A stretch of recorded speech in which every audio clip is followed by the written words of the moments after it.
Did you watch the G-Funk documentary? No, I haven't watched it yet. I remember I was invited up to the compound to see it, but I was doing something that evening. Yeah, Warren G put it together. Yeah. It's pretty good. Yeah. Pretty good. Dre wasn't in it. I mean, not speaking or whatever. Right, there's some footage of him and stuff like that. Right. It came out through YouTube Premium. Mm-hmm. And yeah, Dre wasn't in it.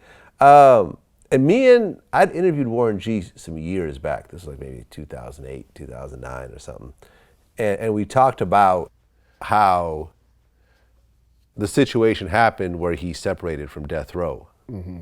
And, apparently, based on the documentary and everything, he was really involved in the making of The Chronic. Like, he was there like every day. Snoop and Nate were his close homies. And album came out, it was blowing up, everyone was doing good.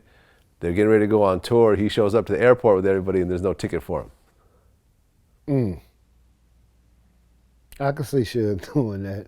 And then when he went to Dre, he basically was like, yeah, I don't really want you, I want you to have your own shit. I don't want you to be up under this and whatever, I want you to have your own. And he basically just had everyone else sign deals except for him. And that's when he went to got his deal at Def Jam. I think that was good for him. He was the only artist to go platinum on Def Jam that year when he dropped. He saved the company. Yeah, he did. He really did. Yeah, Def Jam, y'all great hip hop label and all that, but yeah, y'all really gotta salute the West, man, when y'all talk about y'all foundation. Yeah. And it was interesting. It's like, I remember there was a book I read called Have Gun Will Travel. Oh, the Death Row book? The Death Row book. You read it?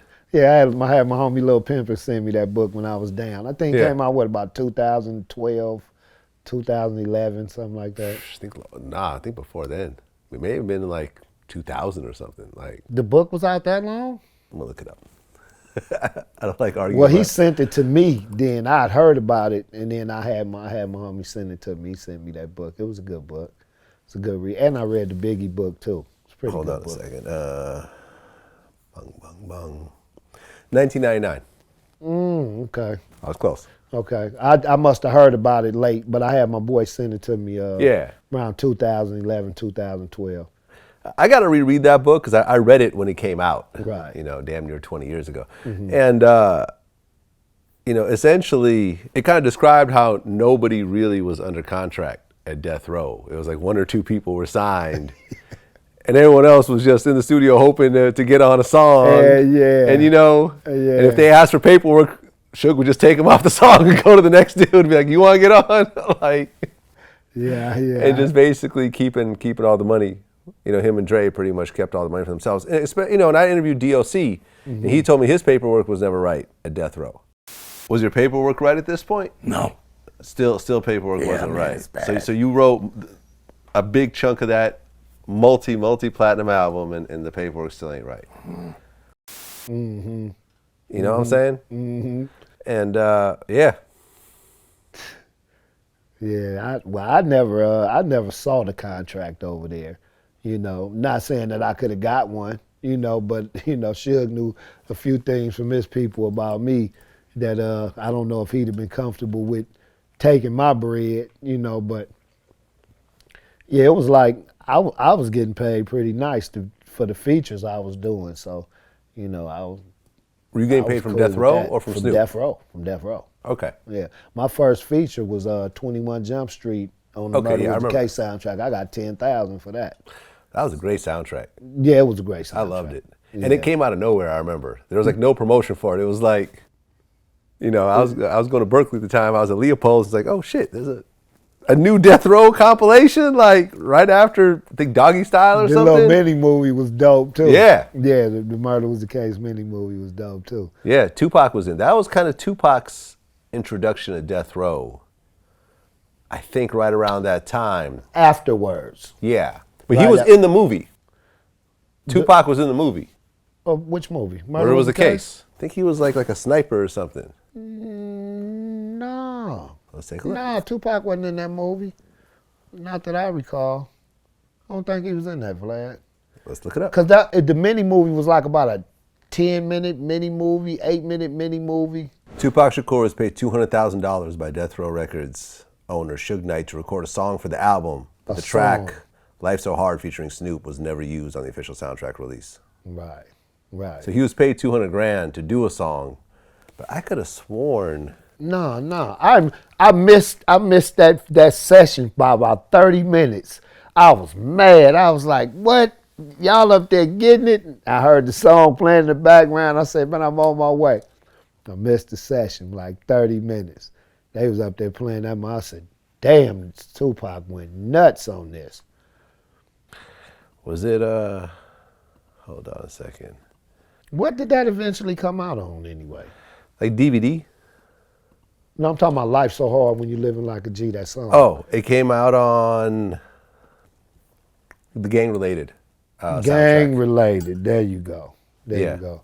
Yeah, I had like 3 songs on there too. I was on like three or 4 songs on there. I could have sworn. Maybe not. Maybe not. I thought there was some scene where Tupac was. No, it was just a short movie about them walking through the house, and there was brawls in there, and there was some other shit going on, and they pulled up on Snoop, caught him at the phone booth, dropped him. You know, he was in the hospital and, you know, rapping, the angel thing. Yeah, it's been a while since I've seen it. So yeah, it was a long time. Maybe I'm wrong, but yeah, that was sort of the introduction between Suge and Tupac. Yeah, that song right there was the first one he recorded with him. Because at the time, Tupac was on Interscope. Yeah. Still the parent label, but yeah, man, hell of a soundtrack. Yeah, it was. Hell of a soundtrack. Top to bottom, even the R&B on there was like, even the R&B was pretty good. Right, and that was Natural Born Killers. Natural Born Killers. That was the first got time. Some gangster shit. That was the first time Ice Cube did some shit with Death Row.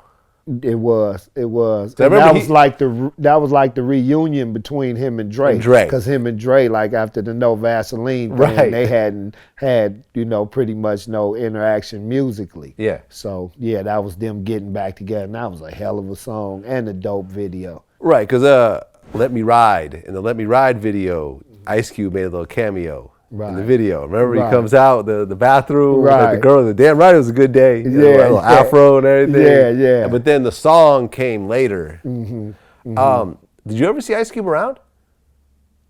I never saw Ice Cube at no Death Row functions or anything. The studio or nothing?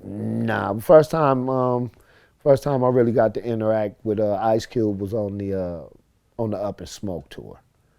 Oh, he was on that? Yeah. Okay. Yeah. That was like Jail Felony, the East Siders, TQ, Warren G, Nate Dogg, Eminem, Exhibit, Snoop, Dr. Dre.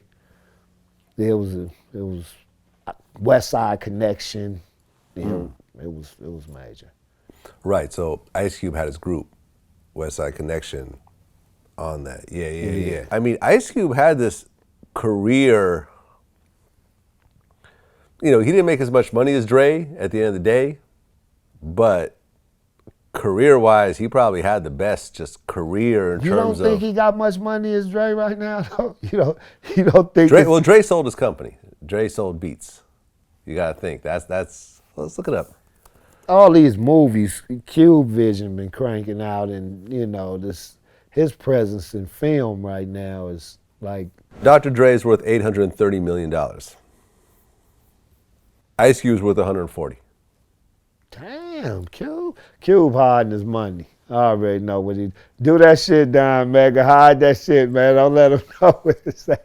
Well, you know, I interviewed John Witherspoon, who was in the first Friday movie. Right. He got paid $5,000. We got paid $5,000 a piece to do that movie. Right, and I guess Ice Cube was going to put up the money himself. Right. But New Line Cinema talked him out of it. They said, look, ain't no sense you losing $2 million. If the movie bomb, we just take the hit. The movie grow $300 million.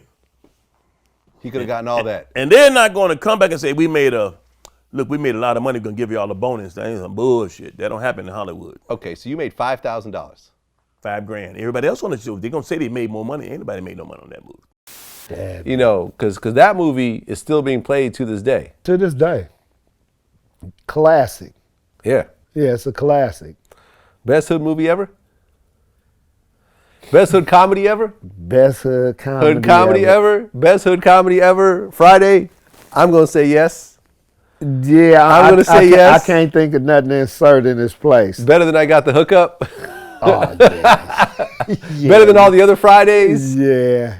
Better than Don't Be a Menace, smoking your juice in the hood or whatever? Definitely. Yeah, I have to really do some research to come Let's up look with it one up. better We're than about to Friday. look it up. The Players Club was somewhat of comedy. Somewhat, not really. Yeah. You know, The Wash. Right. I was in that. Oh, you were in The Wash? Oh, yeah. Okay. Not a lot of hood comedies really coming out. Nah, not really. Not really. Yeah, I would have to say, well, it had to be the biggest, man. Everybody quote lines from Friday to this day. Yeah.